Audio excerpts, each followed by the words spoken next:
Hi friends, ಎಲ್ಲರೂ ಹೇಗಿದ್ದೀರಾ? Welcome back to my channel. ನಾವು ಟ್ರಿಪ್ ವಿಡಿಯೋ ಹಾಕಿದ್ದೆ, ಹಿಂದಿನ ವಿಡಿಯೋಗಳಲ್ಲಿ ನೋಡಿರ್ತೀರಾ. ಹಳೆಬೀಡು ನೋಡಿಕೊಂಡು ಹಾಗೆ ಬೇಲೂರು ನೋಡಿಕೊಂಡು ನಾವು ಹೊರಟಿದ್ದು ಚಿಕ್ಕಮಂಗ್ಳೂರು ಕಡೆಯಿಂದ ಹೊರಟ್ವಿ. ಚಿಕ್ಕಮಂಗ್ಳೂರ್ದು ಪ್ರಕೃತಿ ನೋಡ್ತಾ ಇದ್ರೆ ತುಂಬ ಖುಷಿ ಆಗ್ತಾ ಇತ್ತು. ನೋಡಿ ಎಷ್ಟು ಚೆನ್ನಾಗಿದೆ ಚಿಕ್ಕಮಂಗ್ಳೂರಿನಲ್ಲಿ. ಮತ್ತು ಸೂರ್ಯನ ಕಿರಣ ಕೂಡ ಬೀಳ್ತಾ ಇತ್ತು. ಅರ್ಲಿ ಮಾರ್ನಿಂಗ್ ನಾವು ಹೊರಟಿದ್ವಲ್ಲ, ನೋಡಿ ಎಷ್ಟು ಚೆನ್ನಾಗಿದೆ ಪ್ರಕೃತಿ ಅಂತೇಳಿ. ಭಾಳ ಇಷ್ಟ ಆಯಿತು, ತುಂಬಾ ಖುಷಿ ಆಯಿತು. ಬಟ್ ನನಗೆ ನೋಡ್ತಾ ಇದ್ರೇ ಎರಡು ಕಣ್ಣು ಸಾಲಲ್ವೇನೋ ಅನ್ನೋಷ್ಟು ರೀತಿನಲ್ಲೇ ಅಲ್ಲಿ ನೇಚರು ಅಷ್ಟು ಅದ್ಭುತವಾಗಿತ್ತು, ತುಂಬಾ ಚೆನ್ನಾಗಿತ್ತು. ನಿಮಗೂ ಎಲ್ರಿಗೂ ಇಷ್ಟ ಆಗ್ಬೋದು ಅಂತೇಳಿ ಈ ಕ್ಲಿಪ್ಪಿಂಗ್ಸ್ನ ತೊಗೊಂಡಿರ್ತೀನಿ. ಯಾರಿಗೆಲ್ಲ ಇಷ್ಟ ಆಯಿತು ಲೈಕ್ ಮಾಡಿ, ಕಮೆಂಟ್ ಮಾಡಿ ತಿಳಿಸಿ. ನೋಡಿ ಎಷ್ಟು ಚೆನ್ನಾಗಿದೆ ಅಂತ ಹೇಳಿಬಿಟ್ಟು. ಸೂರ್ಯನ ಕಿರಣ ನೋಡಿ ಎಷ್ಟು ಚೆನ್ನಾಗಿ ಬರ್ತಾ ಇದೆ ಅಂತೇಳಿ. ನನಗೆ ಅದು ವಿಡಿಯೋ ಮಾಡುವಾಗ ಕಾಣಿಸ್ತಾ ಇರಲಿಲ್ಲ, ಇವಾಗ ಅಷ್ಟೇ ಗೊತ್ತಾಗ್ತಾ ಇದೆ ಅದು ಸೂರ್ಯನ ಕಿರಣ ಎಷ್ಟು ಚೆನ್ನಾಗಿ ಬರ್ತಾ ಇದೆ ಅಂತ. ಚಕ್ಲಿ ಬೇಕಾ? ಚಕ್ಲಿ ಫ್ರೆಂಡ್ಸ್, ಯಾರಿಗೆಲ್ಲ ಚಕ್ಲಿ ಬೇಕು ಬೇಗ ಬೇಗ ಕೈ ಎತ್ತಿಪ್ಪ. ಯಾರು ಫಸ್ಟ್ ಕೈ ಎತ್ತಿದ್ದೀರ ಅವರಿಗೆ ಚಕ್ಲಿ. ನೋಡಿ ಇಲ್ಲೊಂದು ಚಕ್ಲಿ.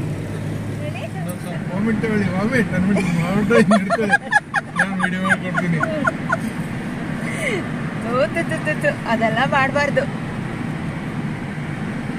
ಗಿಡಗಳು ನೋಡಿ, ಬೋಗನ್ವಿಲ್ಲ ಎಷ್ಟು ಚೆನ್ನಾಗಿ ಬಿಟ್ಟಿವೆ ಹೂವುಗಳು.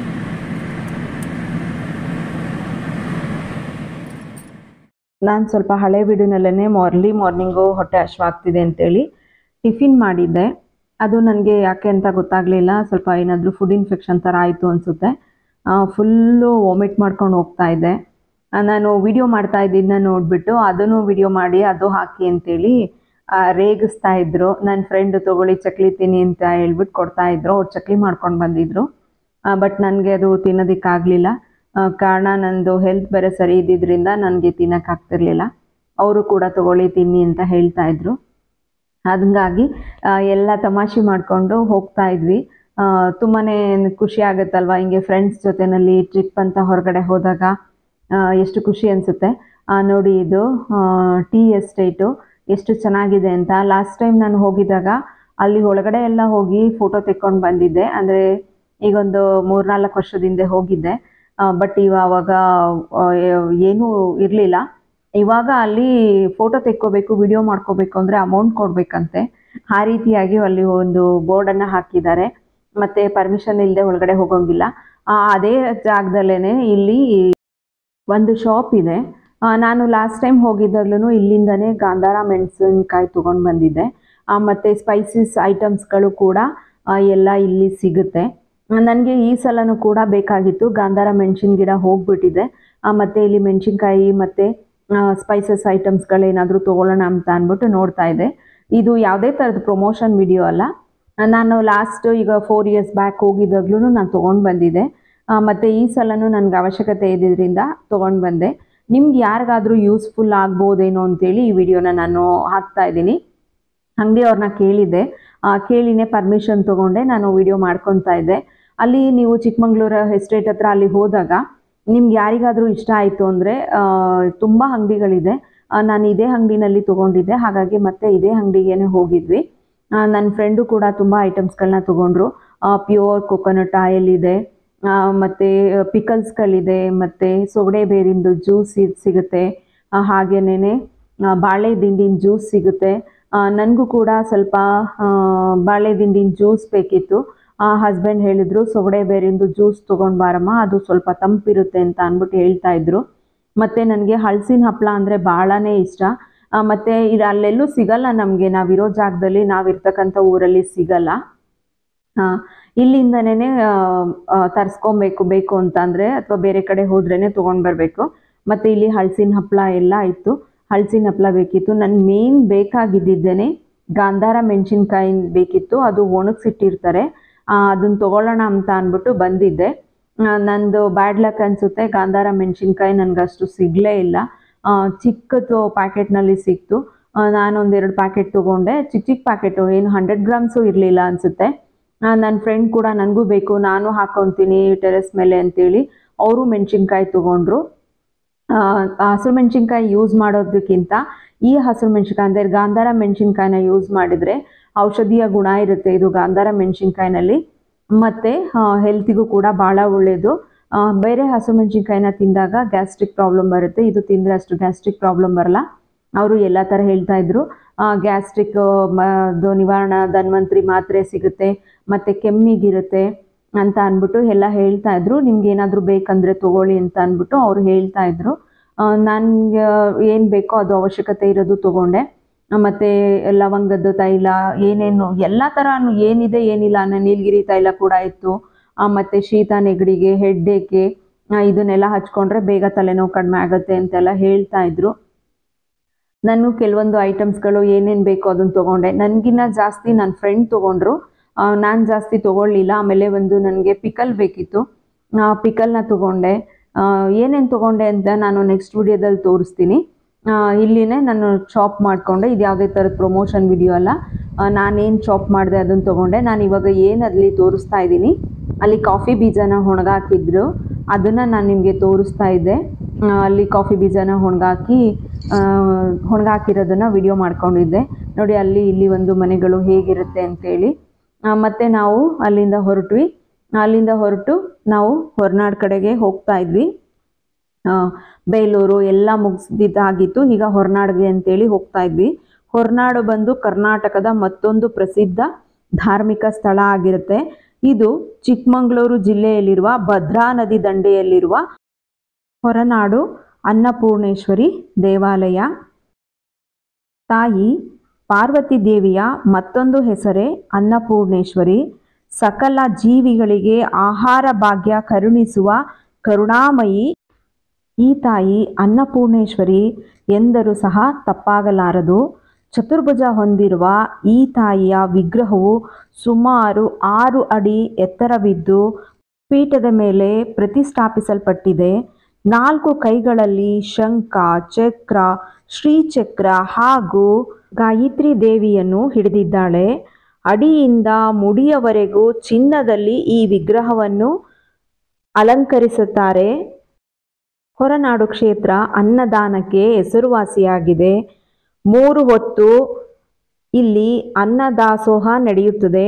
ಒಮ್ಮೆ ಕೈಲಾಸದಲ್ಲಿ ಶಿವ ಪಾರ್ವತಿಯರು ಪಗಡೆಯಾಡುತ್ತಿದ್ದಾಗ ಇಬ್ಬರ ನಡುವೆ ಮಾತಿನ ವಾಗ್ವಾದ ಉಂಟಾಗುತ್ತದೆ.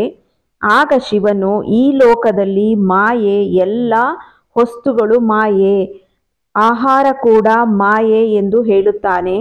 ಆಗ ಕೋಪಗೊಂಡ ಪಾರ್ವತಿಯು ಅದೃಶ್ಯಳಾಗಿ ಈ ಲೋಕದಿಂದಲೇ ಆಹಾರವನ್ನು ಸಹ ಮಾಯವಾಗಿಸುತ್ತಾಳೆ. ಆಗ ಲೋಕದಲ್ಲಿ ಜನರಿಗೆ ಆಹಾರವಿಲ್ಲದೆ ಹಾಹಾಕಾರ ಉಂಟಾಗುತ್ತದೆ. ಶಿವನಿಗೂ ಈ ಬಿಸಿ ತಟ್ಟುತ್ತದೆ. ಆಗ ಪಾರ್ವತಿ ದೇವಿಗೆ ಜನರ ಕಷ್ಟವನ್ನು ನೋಡಲಾಗದೆ ಕಾಶಿಯಲ್ಲಿ ಅನ್ನದಾಸೋಹ ಆರಂಭಿಸುತ್ತಾಳೆ. ಆಗ ಅಲ್ಲಿಗೆ ಬಂದ ಶಿವನು ಸಹ ತನ್ನ ಆಹಾರ ಪಾತ್ರೆಯನ್ನು ಪಾರ್ವತಿಯ ಮುಂದೆ ಚಾಚಿ ಆಹಾರಕ್ಕಾಗಿ ಬೇಡುತ್ತಾನೆ. ಹೀಗಾಗಿ ತಾಯಿ ಪಾರ್ವತಿಯು ಅನ್ನಪೂರ್ಣೇಶ್ವರಿ ಎಂದು ಕರೆಸಿಕೊಳ್ಳುತ್ತಾಳೆ. ಅಗಸ್ತ್ಯ ಮುನಿಗಳು ಹೊರನಾಡಿನಲ್ಲಿ ತಾಯಿ ಅನ್ನಪೂರ್ಣೇಶ್ವರಿಯನ್ನು ಪ್ರತಿಷ್ಠಾಪಿಸಿದ್ದಾರೆ. 1973ರಲ್ಲಿ ಈ ದೇವಾಲಯ ಮತ್ತೆ ಮರುನಿರ್ಮಾಣ ಆಗಿದೆ. ಸುಮಾರು 8ನೇ ಶತಮಾನದಲ್ಲಿ ಇಲ್ಲಿ ಮೊದಲು ದೇವಾಲಯ ನಿರ್ಮಾಣ ಆಗಿದೆ ಎಂದು ಸಹ ಹೇಳ್ತಾರೆ. ದೇವಿಯ ವಿಗ್ರಹದ ಮುಂದೆ ಅಗಸ್ತ್ಯ ಮುನಿಗಳು ಸ್ಥಾಪಿಸಿದ ಶ್ರೀಚಕ್ರ ಸಹ ಇದೆ. ಫೆಬ್ರವರಿಯಲ್ಲಿ ಇಲ್ಲಿ 5 ದಿನಗಳ ಕಾಲ ದೇವಿಯ ರಥೋತ್ಸವ ನಡೆಯುತ್ತದೆ. ನವರಾತ್ರಿಯಲ್ಲಿಯೂ ಸಹ ಅದ್ದೂರಿ ಪೂಜೆ ನಡೆಯುತ್ತದೆ. ಭಕ್ತಾದಿಗಳು ತಾವು ಬೆಳೆದ ಬೆಳೆಗಳನ್ನು ಇಲ್ಲಿಗೆ ಕಾಣಿಕೆ ರೂಪದಲ್ಲಿ ಅರ್ಪಿಸುವ ಪದ್ಧತಿ ಸಹ ಇದೆ. ಅಕ್ಷಯ ತೃತೀಯ ದಿನವನ್ನು ದೇವಿಯ ಜನ್ಮದಿನವೆಂದು ಅಂದು ಇಲ್ಲಿ ವಿಶೇಷವಾಗಿ ಪೂಜೆ ಆಚರಿಸುತ್ತಾರೆ.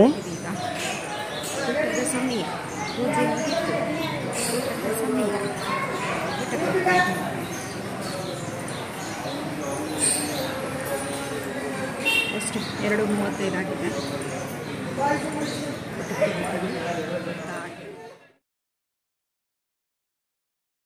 ತಾಯಿ ಹೊರನಾಡು ಅನ್ನಪೂರ್ಣೇಶ್ವರಿದ್ದು ಅಲ್ಲಿ ಫೋಟೋ ತೆಗೆಯೋದಕ್ಕೆ ಬಿಡೋದಿಲ್ಲ. ಹಾಗಾಗಿ ಇಲ್ಲಿ ಊಟಕ್ಕೆ ಹೋಗ್ಬೇಕಾದ್ರೆ ಫೋಟೋ ಇತ್ತು, ಅದನ್ನೇ ನಾನು ನಿಮಗೆ ತೋರಿಸಿರ್ತೀನಿ. ಎಲ್ರಿಗೂ ಗೊತ್ತಿರುತ್ತೆ ಗರ್ಭಗುಡಿನಲ್ಲಿ ಫೋಟೋ ತೆಗಿಯೋಕ್ಕೆ ಬಿಡಲ್ಲ ಅಂತೇಳಿ. ನನಗೆ ಸ್ವಲ್ಪ ಹೆಲ್ತ್ ಪ್ರಾಬ್ಲಮ್ ಇದ್ದಿದ್ದರಿಂದ ನಾನು ಸ್ವಲ್ಪನೇ ಊಟ ಹಾಕ್ಸ್ಕೊಂಡಿದ್ದೆ. ಊಟ ಅಂತೂ ತುಂಬಾ ಚೆನ್ನಾಗಿತ್ತು. ಅಲ್ಲಿಂದ ಊಟ ಮಾಡಿಕೊಂಡು ಹೊರಡ್ತಾ ಇದ್ವಿ ನಾವು ಅಲ್ಲಿಂದ. ನೋಡಿ ಎಷ್ಟು ಚೆನ್ನಾಗಿದೆ ಅನ್ನಪ್ರಸಾದ ಅಂತೇಳಿ. 3 ಹೊತ್ತು ಕೂಡ ಅನ್ನಪ್ರಸಾದ ಸಿಕ್ಕೇ ಸಿಗುತ್ತೆ. ಯಾವಾಗಲಾದ್ರೂ ಹೋದ್ರೂ ಯಾರೂ ಮಿಸ್ ಮಾಡ್ದೇನೆ ಅನ್ನಪ್ರಸಾದನ ಊಟ ಮಾಡಿ ಬನ್ನಿ.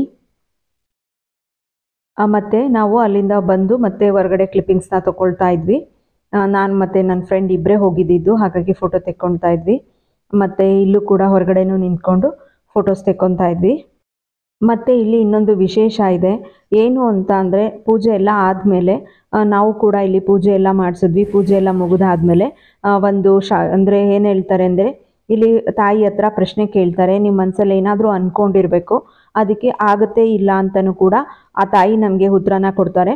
ಇದನ್ನು ಕೂಡ ತುಂಬ ಜನ ಇದ್ದರು, ತುಂಬ ಜನ ಕೇಳ್ತಾ ಇದ್ದರು. ಅದನ್ನು ಕೂಡ ನೋಡಿದ್ವಿ. ಬಟ್ ಯಾವುದೇ ಒಂದು ಕ್ಲಿಪ್ಪಿಂಗ್ಸ್ನ ಅಲ್ಲಿ ತೊಗೊಳೋದಕ್ಕಾಗಲಿಲ್ಲ. ಅಂದರೆ ಅಂಥ ಏನು ಜನ ಇರಲಿಲ್ಲ, ಅಷ್ಟೊಂದು ಜನ ಏನಿರಲಿಲ್ಲ, ಪರವಾಗಿರಲಿಲ್ಲ. ನೆಮ್ಮದಿಯಾಗಿ ದರ್ಶನ ಕೂಡ ಆಯಿತು. ನಾವು ಗರ್ಭಗುಡಿ ಹತ್ತಿರದಲ್ಲೇ ಕೂಡ ನಮಗೆ ದರ್ಶನ ಆಯಿತು. ಯಾಕೆ ಅಂದರೆ ನಾನು ಅಲ್ಲಿ ಪೂಜೆ ಮಾಡಿಸ್ತಾ ಇದ್ವಿ, ನಾನು ನನ್ನ ಫ್ರೆಂಡ್ ಇಬ್ಬರೂ. ಹಾಗಾಗಿ ನಮಗೆ ಹತ್ತಿರದಲ್ಲೇ ತಾಯಿ ದರ್ಶನ ಆಯಿತು. ನನಗೆ ಸ್ವಲ್ಪ ಪೂಜೆಗೆ ಏನೋ ಒಂದು ಥಿಂಗ್ಸ್ ಬೇಕಿತ್ತು, ತೊಗೊಳ್ಳೋಣ ಅಂತೇಳಿ ಹೋದ್ವಿ. ಬಟ್ ನಾನು ಅಂದ್ಕೊಂಡಿದ್ದು ಇಲ್ಲಿ ಯಾವುದೂ ಸಿಗಲಿಲ್ಲ. ಹಾಗೆ ಒಂದು ಕ್ಲಿಪ್ಪಿಂಗ್ಸ್ ತಗೊಂಡೆ. ಇಲ್ಲಿ ಅಂತೂ ಎಲ್ಲನೂ ಇದೆ. ನಾನು ಒಂದು ಊಟದ್ದು ತಟ್ಟೆ ತೊಗೋಬೇಕು ಅಂದ್ಕೊಂಡೆ. ಹಿತ್ತಾಳೆದು ಬರುತ್ತೆ ನೋಡಿ, ಆ ಥರದ್ದು ಪಾತ್ರೆ ತೊಗೊಳ್ಳೋಣ, ಊಟದ್ದು ತಟ್ಟೆ ತೊಗೊಳ್ಳೋಣ ಅಂತೇಳಿ ಹೋದೆ. ಬಟ್ ತುಂಬ ಕಾಸ್ಟ್ಲಿ ಅನ್ನಿಸ್ತು, ನನಗನ್ನಿಸ್ತು. ಬಟ್ ನಾನು ತೊಗೊಳೋದಕ್ಕೆ ಹೋಗಲಿಲ್ಲ. ಇಲ್ಲಿ ಏನು ಶಾಪಿಂಗ್ ಮಾಡಲಿಲ್ಲ. ಇಲ್ಲೂ ಕೂಡ ಏನು ಹಪ್ಪಳ ಏನೋ ತೊಗೊಂಡ್ವಿ ಅಷ್ಟೇನೆ. ಇಲ್ಲಿ ಹಪ್ಪಳ ತೊಗೊಂಡ್ವಿ, ಬೇರೆ ಇನ್ನೇನು ತೊಗೊಳ್ಳಿಲ್ಲ. ಮತ್ತು ಕುಂಕುಮ ತೊಗೊಂಡೆ ಮತ್ತು ಹಪ್ಪಳ ತೊಗೊಂಡೆ ಅಷ್ಟೇನೆ. ನಾವು ಇಲ್ಲಿಂದ ಹೊರಡ್ತಾ ಇದ್ವಿ. ಸಮಯ 3:30. ಊಟ ಆಯಿತು, ಶಾಪಿಂಗ್ ಆಯಿತು, ದರ್ಶನ ಕೂಡ ಆಯಿತು. ಈಗ ಇಲ್ಲಿಂದ ಕಳ್ಸಕ್ಕೆ ಹೋಗ್ತಾ ಇದ್ದೀವಿ. ಕಳ್ಸ ದರ್ಶನ ಮಾಡಿಕೊಂಡು ಆಮೇಲೆ ಮುಂದೆ ಎಲ್ಲೋಗ್ತೀನಿ ಹೇಳ್ತೀನಿ. ಹೊರನಾಡು ಅನ್ನಪೂರ್ಣೇಶ್ವರಿ ಬಗ್ಗೆ ನನಗೆ ಎಷ್ಟು ಗೊತ್ತಿದೆಯೋ ಅಷ್ಟನ್ನ ನಾನು ನಿಮ್ಮ ಹತ್ರ ಹಂಚ್ಕೊಂಡಿದ್ದೀನಿ. ಯಾರಿಗೆಲ್ಲ ಈ ವಿಡಿಯೋ ಇಷ್ಟ ಆಯಿತು, ನಿಮಗೇನಾದರೂ ತಾಯಿ ಹೊರನಾಡು ಅನ್ನಪೂರ್ಣೇಶ್ವರಿ ಬಗ್ಗೆ ಏನಾದರೂ ವಿಷಯ ಗೊತ್ತಿತ್ತು ಅಂದರೆ ಕಮೆಂಟ್ ಮುಖಾಂತರ ದಯವಿಟ್ಟು ತಿಳಿಸಿ. ಹಾಗೆಯೇ ವಿಡಿಯೋನ ಪೂರ್ತಿಯಾಗಿ ನೋಡಿ. ವಿಡಿಯೋ ಪೂರ್ತಿ ನೋಡಿದಾದ್ಮೇಲೆ ಹಾಗೆ ಒಂದು ಲೈಕ್ ಕೊಟ್ಟು ಕಮೆಂಟ್ ಕೊಡೋದನ್ನ ಮರಿಬೇಡಿ ಅಂತ ಕೇಳ್ಕೊಳ್ತಾ, ಮತ್ತು ನಿಮ್ಮ ಫ್ರೆಂಡ್ಸ್ ಆ್ಯಂಡ್ ಫ್ಯಾಮಿಲಿಗೆ ಶೇರ್ ಮಾಡಿ ಅಂತ ಕೇಳ್ಕೊತ, ನನ್ನ ಚಾನಲ್ನ ಸಬ್ಸ್ಕ್ರೈಬ್ ಮಾಡಿಕೊಂಡು ನೋಡ್ತಾ ಇರೋವಂಥ ಎಲ್ಲ ನನ್ನ ಕುಟುಂಬದವರಿಗೂ ಥ್ಯಾಂಕ್ ಯು ಹೇಳ್ತಾ, ಮತ್ತು ಹಾಗೆ ಧನ್ಯವಾದನೂ ತಿಳಿಸ್ತಾ, ಮತ್ತು ನಾನು ಎಲ್ಲಿಗೆ ಹೋದೆ ಅದರ ಬಗ್ಗೆ ನಾನು ನೆಕ್ಸ್ಟ್ ವಿಡಿಯೋದಲ್ಲಿ ತಿಳಿಸ್ತೀನಿ ನಿಮಗೆ. Thank you for watching. Bye bye, take care.